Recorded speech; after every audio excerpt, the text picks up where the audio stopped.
My first reaction after I finished reading the book was like a pedestrian standing in the center of a busy junction with traffic flowing all around me. He sings, he dances, he writes books, he writes poetry. What does he not do besides judging? A particular chapter has discussed the term Dharma Sangadam, and here he becomes very philosophical. The chapter Guru, where he has elevated his pet Vela to the status of a guru. Every lawyer should start his legal journey from the office of a senior to sharpen his skills. Here he has a word of caution for advocates to maintain their self-esteem and professional standard and ethics, and to be strict with clients who expect their advocates to act according to their dicta. Anand's books reflects all of this.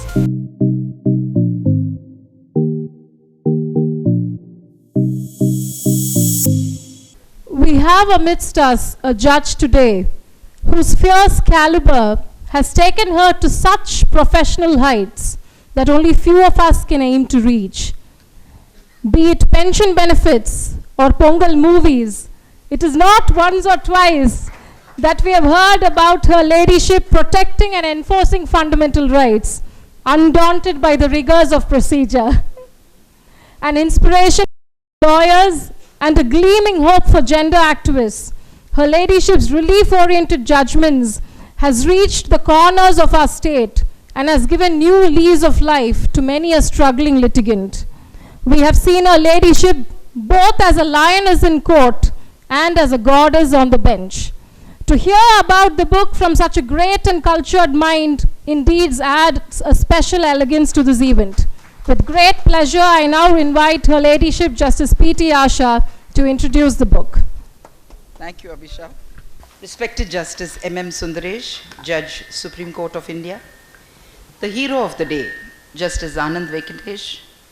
My sister and brother judges, past and present, Mr. T. Raja, Mr. Saravanan, Mr. K. Samidure, State President IAL, Mr. Shanmugathan, Advisor NCBH, office bearers of the various bar associations, senior counsels, junior counsels, ladies and gentlemen, a very good morning to all of you.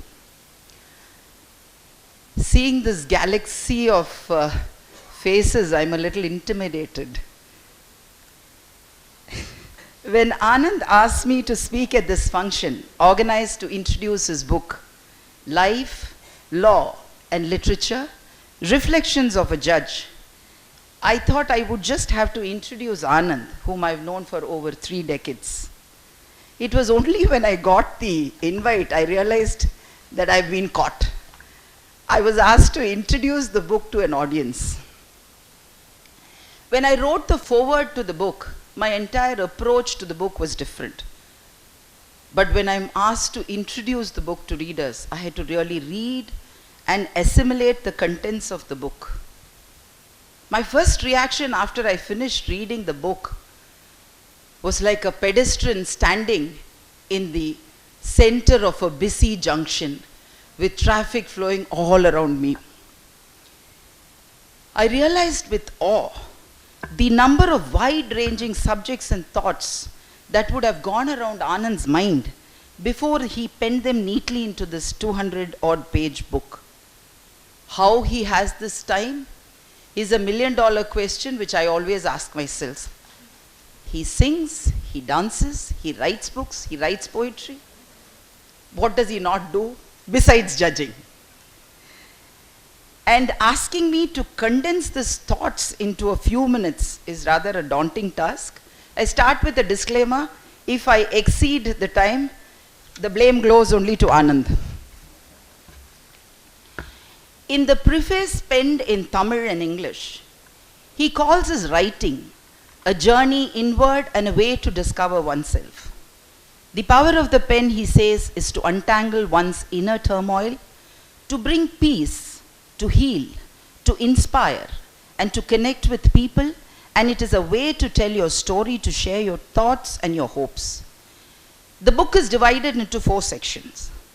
The first section, titled Personal, the writer connects with the readers by portraying the fact that judges are also human. Saravanan did make a mention about that. And how onerous a task of judging the life of a litigant can have telling effects on the emotional, psychological, and social well-being of the judge. The need to maintain a razor-sharp mental faculty to render justice with clarity has been narrated, and he also discusses some of the ways in which a judge overburdened with work pressure can help release the stress. He suggests introspection, communication, and counseling. The humbling feeling of how a microscopic, invisible virus could bring the entire world to its knees is addressed in the chapter COVID-19, a boon or a bane. His experience during the COVID shutdown, the feeling of helplessness, and thereafter discovering new hobbies and rekindling old ones like reading, watching movies, spending time with family, and investing in physical fitness is beautifully dealt with.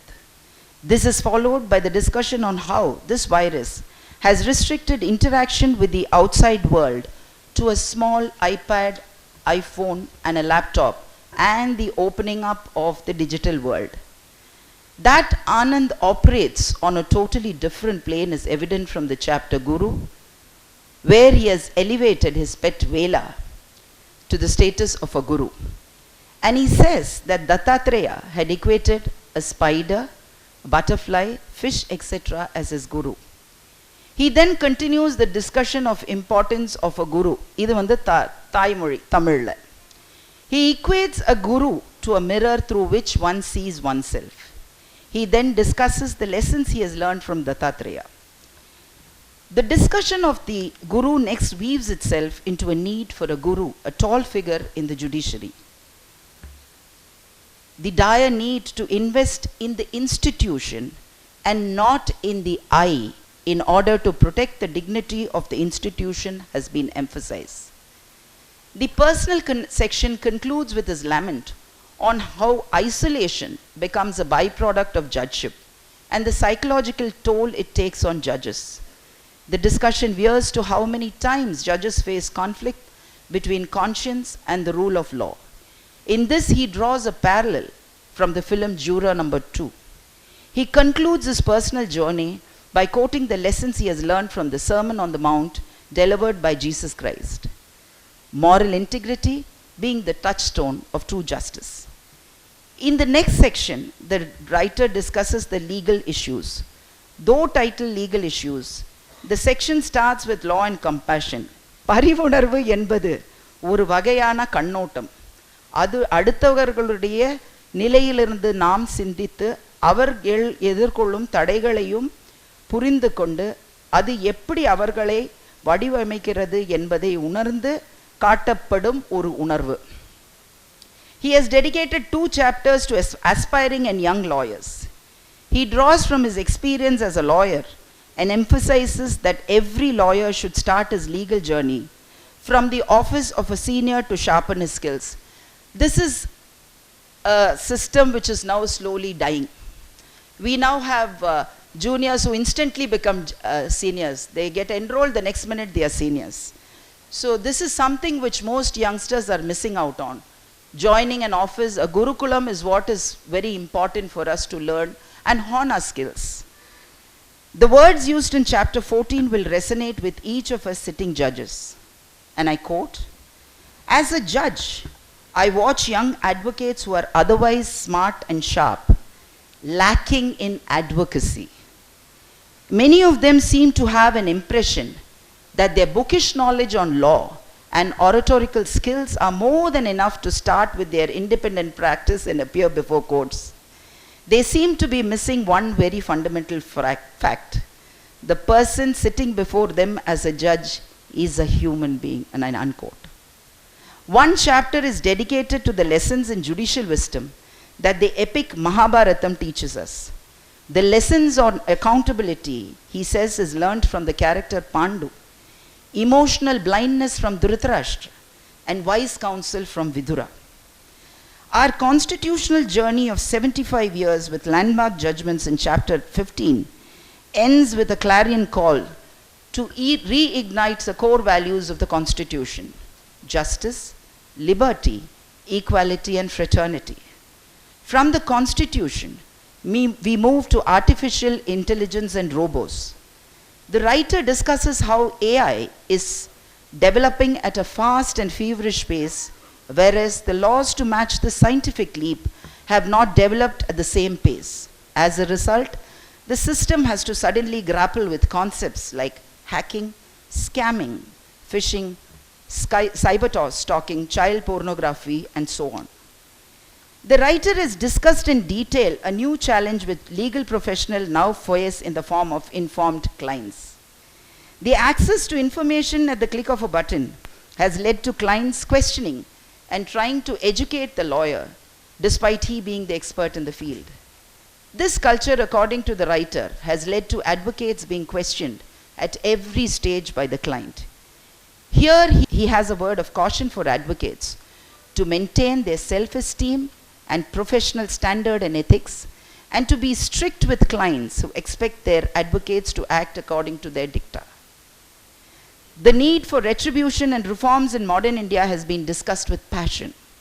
The writer goes on to state that in a country like ours, having a diverse society, it is imperative that we balance societal desires for immediate justice with principles of due process. Society has changed, according to him, from its earlier concept of an eye for an eye as a retribution to empathy and understanding. Therefore, the instrument used to regulate, control the action of citizens to achieve justice. To him, the story of Manunindi Choran and the justice rendered by Manu to the cow is an example of complete justice being rendered. The grievance of the mother cow being addressed has been juxtaposed by him with the emotion that Nirmaya's mother would have gone through when the perpetrators were punished. The author in a particular chapter has discussed the term Dharma Sangadam, and here he becomes very philosophical. The philosophy set out has been simplified by drawing a parallel of a man caught between his wife and his mother, and how it would be in his interest to adopt a neutral stand, Nadu Nilamai. The lessons that he has learned from watching films has been dealt with in chapters 29 to 33. Kambar's Ramayanam, which explores human nature, virtues and vices, resonates deeply in the life of a judge whose professional life demands a steadfast commitment to justice and integrity. To him, each character denotes a quality which is expected of a judge. The righteous and moral duty is epitomized by Rama. Sita represents unwavering devotion and resilience. Lakshmana represents loyalty and bravery. Hanuman is celebrated for his devotion and courage. Bharata exemplifies selflessness. The quality of Ravana, ego and unchecked desire, is a bane for a judge. By understanding these characters, a judge would find it easy to discharge his duty. Ultimately, the author concludes the book with a section on psychology, philosophy, and religion. He has discussed the need to break down the patriarchal prism and to understand the woman's perspective without viewing it from the lens of a male. He brings out the need to teach empathy, respect, and understanding to boys right from their childhood. He demands a collective responsibility. He discusses the generation gap as one of change and renewal, where he calls upon each person to bravely face the future and not cling to the past. He ends his narrative with a profound question. What would be a person's mental state when he knows that on a given day he would breathe his last? In his view, that though the thought would be initially very daunting, once we embrace it, we would learn to appreciate the beauty of being alive. Franz Kafka, a novelist who is considered one of the most influential authors of the 20th century, had this to say about writing, and I quote, "Don't bend, don't water it down, don't try to make it logical, don't edit your own soul according to fashion. Rather, follow your most intense obsession mercilessly. Unquote. Anand's books reflects all of this. I thank you for patiently listening to me. Thank you, Your Ladyship, for that deeply reflective and discerning introduction. Your Ladyship has not only presented the book for us, but has meaningfully dissected it chapter by chapter for all our benefit. Thank you, Justice.